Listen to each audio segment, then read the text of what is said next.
The bankruptcy filing appeared in my Google Alerts at 6:47 a.m. on a Wednesday. Chapter 7 Bankruptcy. Daniel and Patricia Morrison. Total debts, $340,000. The filing listed their assets: furniture, 2 vehicles, jewelry, retirement accounts, and my warehouse at 2847 Industrial Boulevard. Property description: 12,000 square foot industrial warehouse, 3 manufacturing tenants, $8,400 monthly rental income, estimated value $950,000. Listed as family property held in trust for benefit of all family members. I'd purchased that warehouse 5 years ago for $680,000. Title solely in my name. I paid the taxes. I managed the tenants. I collected the rent. But according to their bankruptcy filing, it was a family asset they were entitled to protect from creditors. I called my attorney Rebecca Walsh before I'd finished my coffee. They listed your property in their bankruptcy? That's federal bankruptcy fraud. Did they have any ownership interest? None. Not a dollar invested. Not on the title. Forward me the filing. I'll contact the bankruptcy trustee immediately. My parents had $340,000 in debt from decades of decisions. The boat they couldn't afford. The timeshare they never used. The lifestyle requiring $12,000 monthly while earning $6,500. When the debt caught up, their solution wasn't facing consequences. It was claiming my property and hiding it from creditors using bankruptcy protection. The ghost ledger. I opened a spreadsheet. Title: The price of being their Plan B. Item: 2019. Dad's emergency medical bill. $6,500 paid to hospital. 3 months later. New jet skis. Cost: $6,500 plus the word emergency, losing meaning. Item: 2020. Mom's temporary mortgage help. $3,200 monthly for 3 months. Lasted 8 months. Total: $25,600. Never repaid. Cost: $25,600 plus the fantasy they'd change. Item: 2021. Christmas. Expensive gifts to everyone while owing me $25,600. Mom, we can't look poor. Cost: realizing image mattered more than integrity. Item: every conversation about my luck. Never about 80-hour weeks. Never about sleeping in my office. Just, you've always been lucky. Cost: recognition. Respect. Item: this morning. They listed my $950,000 warehouse to hide from their creditors. Cost: the last belief that blood meant anything. Total: $37,100 documented. The emotional ledger showed the cumulative weight of being treated like an insurance policy they'd never paid premiums on. The origin point. I was 28 when my logistics business landed a major contract. 3 years of work. Finally, $450,000 annual revenue. I took my parents to dinner to celebrate. Dad's response: "That's great, son. Now your mother and I have been discussing retirement. With this new income you could help us accelerate it. Not congratulations. Just, how does your success benefit us?" I paid for dinner. $240. Drove home in silence. That night I decided I would build protected wealth. The kind with boundaries, documentation, legal barriers. The kind they couldn't claim or redefine as family money. The warehouse came 2 years later. I told them I bought a small commercial property. Never mentioned the size or income. But they'd researched it anyway. Found the records. Calculated the value. And when their debt consumed them, decided my asset could become their protected asset.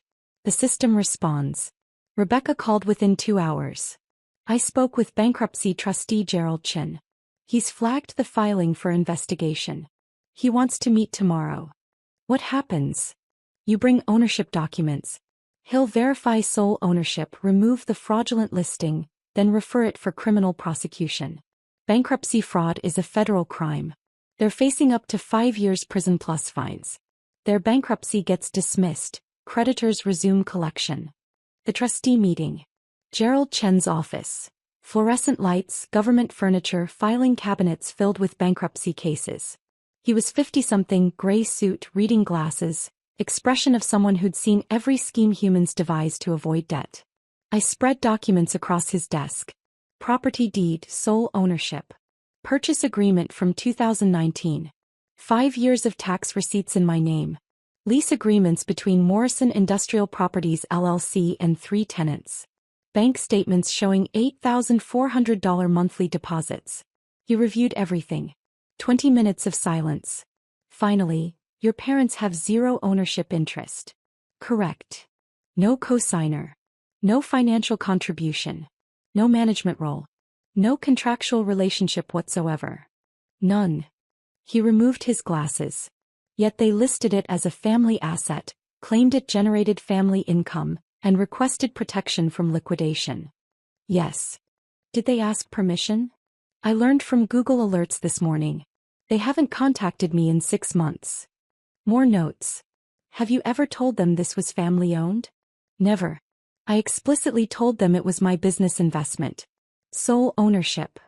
He looked up. Mr. Morrison, I'm referring this to the U.S. Attorney's Office. Your parents committed federal crimes. Concealment of assets, except these aren't their assets. Fraudulent filing. False statements under penalty of perjury. What happens to their bankruptcy? Dismissed. Creditors can resume collection immediately. They'll lose everything. And when prosecuted, they're facing federal prison. Will I testify? Yes. Your testimony plus these documents make this ironclad. He paused. I've been a trustee 19 years. I've seen people lie about assets, hide money. But I've never seen someone claim property they have 0 connection to. The audacity is remarkable. Cascade. The first call came 3 days later. Dad's number. Voicemail. His voice desperate. There's been a terrible mistake with the filing. The trustee is calling it fraud. This is a misunderstanding about the warehouse. You need to explain it's family property. Call now. I deleted it. Mom called 6 times. Then their attorney. Then my brother Kyle. Kyle's message. Mom and Dad are facing prison because of a clerical error. Just tell the court the warehouse is family property. Why are you being selfish? I blocked his number. Rebecca forwarded the trustee's report 2 days later. 8 pages documenting fraud. Conclusion. Debtors knowingly listed assets they do not own to shield from creditor claims. Recommend immediate dismissal and criminal prosecution. The bankruptcy was dismissed that afternoon. The FBI interview. Special Agent Lisa Rodriguez contacted me 11 days later. Federal building meeting. Early 40s, sharp eyes, methodical demeanor. Mr. Morrison, I need to understand the relationship history that led to your parents claiming your property. Explained it all. Years of financial requests. Money never repaid. The expectation that my income was their safety net. The warehouse purchase they'd researched. The filing revealing their belief. What was mine was theirs. She took notes. When I finished, this isn't a misunderstanding. No. They researched your property. Found exact square footage, tenant details, rental income. Listed it with specific figures in a federal filing signed under penalty of perjury. That's premeditated fraud. Yes. She closed her notebook. The U.S. attorney will prosecute. Both will be charged with bankruptcy fraud, false statements, and concealment. Given the property value and deliberate nature, they're facing 18 to 30 months federal prison plus restitution. The internal reckoning. That night I stared at the warehouse lease agreements. 3 tenants. All paying on time. A property I'd built from nothing. There's a concept called the sunk cost fallacy. You keep investing in a losing proposition because you've already invested so much. I'd been playing that game with my family for years. Surely the next loan would be the last. Surely they'd appreciate the sacrifice. Surely blood would mean reciprocity. But bankruptcy fraud showed the truth. They weren't bad at math. They were bad at boundaries. The warehouse represented delayed gratification. I'd worked 90-hour weeks for 3 years to save the down payment. Researched properties for 8 months. Negotiated with tenants, managed repairs, handled taxes. They saw a $950,000 asset to hide from consequences. I saw every sacrifice that built it. That was the difference. The prosecution. The indictment came 6 weeks later. United States versus Daniel Morrison and Patricia Morrison. 4 counts each. Bankruptcy fraud, false statements, concealment, conspiracy. Their defense attorney contacted Rebecca. He wanted me to provide a statement saying they believed in good faith the property was family-owned. Rebecca called first. Do they have evidence you ever said it was family property? None. He admitted that. He's hoping you'll lie to help them. I thought about the ghost ledger. About being 28 and hearing, how does your success benefit us? About boundaries dismissed. About the filing claiming ownership of property they'd never invested in. No statement. The prosecution can proceed. The trial lasted 3 days. The evidence was overwhelming. Property records showing sole ownership. The bankruptcy filing with detailed claims. Their signed statements under perjury. My testimony documenting zero family connection. The trustee's expert analysis. The federal prosecutor was thorough.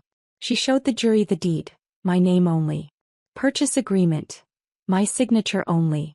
5 years of taxes. My payments only. Lease agreements. My company only. Then the bankruptcy filing. Line by line. Family property held in trust. Generates income for family unit. Request exemption from liquidation. She told the jury, the defendants didn't make an error. They made a choice. A calculated choice to commit federal fraud to protect assets that were never theirs. Jury deliberated 4 hours. Guilty on all counts. Sentencing. My father. 22 months federal prison, 3 years supervised release, $23,000 restitution. My mother. 18 months federal prison, 3 years supervised release, $22,000 restitution. Total financial penalty, $68,000. Their house was foreclosed 3 weeks later. The bank sold it at auction. After mortgages and fees they received nothing. Both vehicles repossessed. Retirement accounts garnished. They reported to prison on the same day. Different facilities 200 miles apart. Kyle called once before they surrendered. You destroyed our parents over a warehouse. You could have said it was family property. You chose prison. I hung up without responding. The scorched earth ending. 18 months later they were released. I learned from public records, not from them. They moved to a rental apartment in a different state. Both working retail. Making restitution payments of $850 monthly. Banned from filing bankruptcy for 8 years. The warehouse continued generating $8,400 monthly. I'd raised rent twice during their incarceration. The tenants stayed. The income grew. I never visited them in prison. Never wrote. Never accepted collect calls.